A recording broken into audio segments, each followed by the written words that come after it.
For the first few minutes of today's episode, I want to talk about kind of where we've been and lay out a little bit of a vision for where we're headed. This show isn't going to change very much, but I do want to identify the reality that Developer T started as a developer-focused podcast. This is a podcast that we want to give developers the most value. Now, what that often looks like in podcasting is really specific technical discussions, and we've had a few of those on this show. But more and more, I'm noticing that developers who listen to this show, they value the discussions that we have that are a little bit more abstracted away from technology, taking those concepts and then turning around and applying them to your career as a developer, as well as your practice as a developer. Not only your coding practice, but also how you handle yourself in social interactions and professional interactions. So I want to make sure that everybody understands, as you're listening to the show, Developer T is intentionally crafted for developers, but the topics that we talk about on the show and many of the principles that we uncover on the show, they extend well beyond the development practice. This show will continue to be focused on software developers into the future. We're going to continue talking about these abstract concepts. Sometimes we will have technical discussions from an abstract perspective.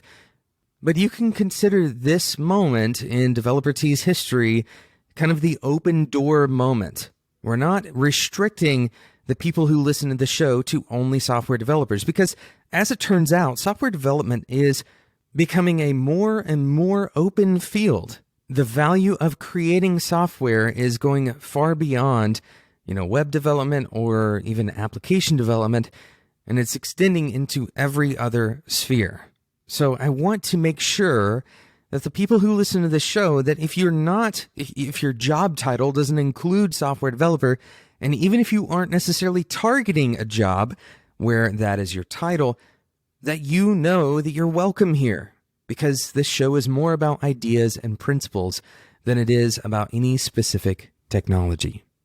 And the truth is, we've had all kinds of people listen to this show and reach out and say thank you, because the show has provided some kind of value well beyond the software development practice. So I appreciate you for already listening to the show, but I also want to extend that welcome to anyone who's listening to this for the first time, or maybe you're a developer and you know somebody who can appreciate this show, even though they aren't necessarily a developer themselves. I encourage you to share whatever you think is valuable with those people. Okay, let's jump into the content for today's episode. If you haven't already guessed, you are listening to Developer T. My name is Jonathan Cottrell, and the goal of this show is to help driven developers connect to their career purpose and to do better work so they can have a positive influence on the people around them. And you've already heard some of the ways that we do this. We talk about abstract ideas. We talk about a lot about how the brain works, about how we can work effectively as humans. So in today's episode, we're going to talk about a very important subject. Of course, it's to do with the way we think. Not just the way we think in general, not the way we process information, but the way we view ourselves, and as a result, the way that we view others. Now, we talked about imposter syndrome on the show before, and of course, developers deal with this perhaps more than most others because there's so much technical knowledge that developers end up needing. Of course, developers aren't alone in feeling like imposters. We all, at some point or another, feel like we aren't good enough for a job, or feel like we aren't good enough to speak on a subject. And perhaps this can be seen as one end of the spectrum of confidence. But what about the other end? What about overconfidence? This is a topic that we haven't talked a lot about on the show, partially because so many developers deal with underconfidence. But overconfidence, as it turns out, is something that is uniquely and almost universally human.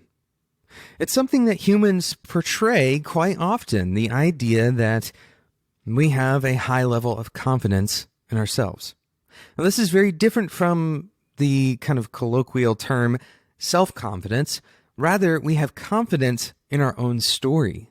We've cited similar studies to this before, and in one episode, I actually made a mistake saying that most people believe they are higher than the average IQ, and I mentioned, by the way, that this is mathematically impossible. This was an example of me being overconfident with my statement. As it turns out, I should have said median. I had some of my numbers wrong.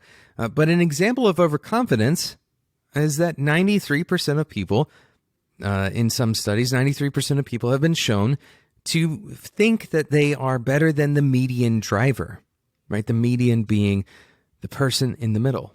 Now, aside from this being very difficult to measure, perhaps we could measure this by the number of speeding tickets and the number of wrecks that the person has had. This is a perfect picture of overconfidence. Now, I want to clear something up, perhaps a misconception or a improper perception of what overconfidence really actually means. In the sense that we're talking about now, we're talking about a mathematical or irrational confidence. For example, a person who hears the question, do you believe you are better than or similar or worse than the median driver? A lot of people view themselves as safe drivers. And this question is converted from a kind of a rational question, a math question, into a emotional question, or perhaps a risk-based question, a risk assessment. Do I feel that I am worse than the median? Do I feel like I'm going to go out and get in a car wreck the moment that I get in my car? Of course I don't. Now, this translation is the error that is often made. The translation being, do I feel that I am an unsafe driver? I may be worse than the median and yet still be safe. So what does this overconfidence actually result in? What do we end up doing as a result of overconfidence? Well, sometimes all we're doing is simply ignoring the odds, ignoring the reality.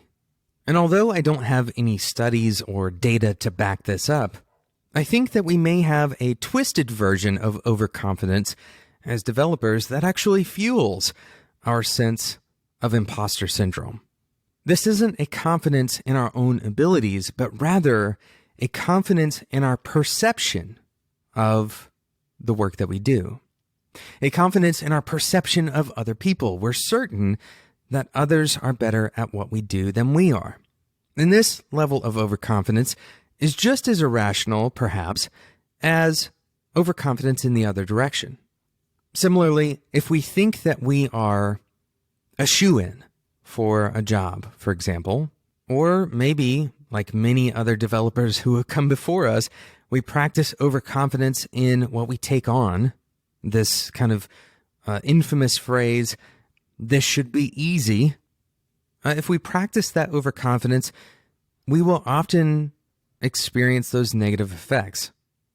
Of course, this would act as fuel for our sense of imposter syndrome.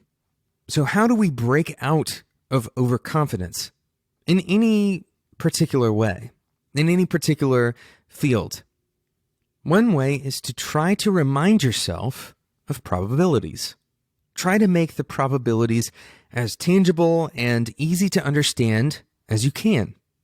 Let's say, for example, that you are 1 in 100 candidates for a job. Let's say that all 100 candidates are equally talented, that you're equally qualified, you have similar backgrounds. In this case, you have a 1 in 100 chance of getting that job, a 1% chance. Of course, that percentage may be skewed based on ordering or something as strange as whatever that person ate for breakfast that day that is making the hiring decision. But at a baseline, you can kind of imagine that, well, I'm not very likely to get this job simply because it's a highly sought after job. Now let's imagine that you're more qualified. Well, that pool becomes a little bit smaller, maybe 20 out of 100. But the reality when you're applying for jobs is that until the number of candidates for a single position is reduced to 2 and you have an edge over that other person, you are statistically unlikely to get the job. Think about that for a moment. Until you are one of 2 people which would put you at 50-50, and then you gain the edge. Somehow you are better than that person. So 51-49, for example. Until that moment, you are statistically unlikely to get the job. Of course, you can also say that, well, everyone else who is equal to my experience level or who has the same luck that I do with whatever that person ate for lunch that day, they have the same statistical likelihood as me. So how can I be unlikely? Well, all of those people are also unlikely to get the job. When you recognize this reality, and it's not just with job hunts, it's with anything that you're really trying to do. For example, starting a company. When you recognize the reality of these probabilities, you can start to adjust your expectations. You can start to make plans for things that are more likely. For example, instead of only applying to one company that has a highly sought-after position, perhaps you send your application to multiple companies. If you have a 1 in 20 chance and you apply to 20 different companies, there's a very real possibility that one of those 20 companies will choose you. But recognize what we've done by looking at the math, by looking at these probabilities and trying to make them as real as we can. Number one, we've identified that, well, your chances of getting that highly sought-after job, they're just going to be low. Even if you're a highly qualified candidate, you're still relatively unlikely to get the job. But the second thing that we've done, so that's addressing that first overconfidence issue where you feel like your qualifications should directly correlate to your chances of being hired. But the second thing that we've done is hopefully we've helped reduce some of that sense of imposter syndrome. That you, along with a lot of other people, are not going to get that particular job, that sought-after job.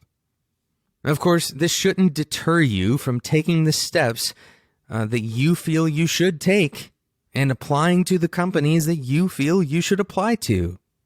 Of course, if you never try, then you never have a shot at all, right? It's better to have a slim chance than no chance whatsoever. So don't take this as a message of discouragement, but rather as a message of encouragement to be rational, to give yourself the latitude and the kind of decision-making platform that probabilities provides you.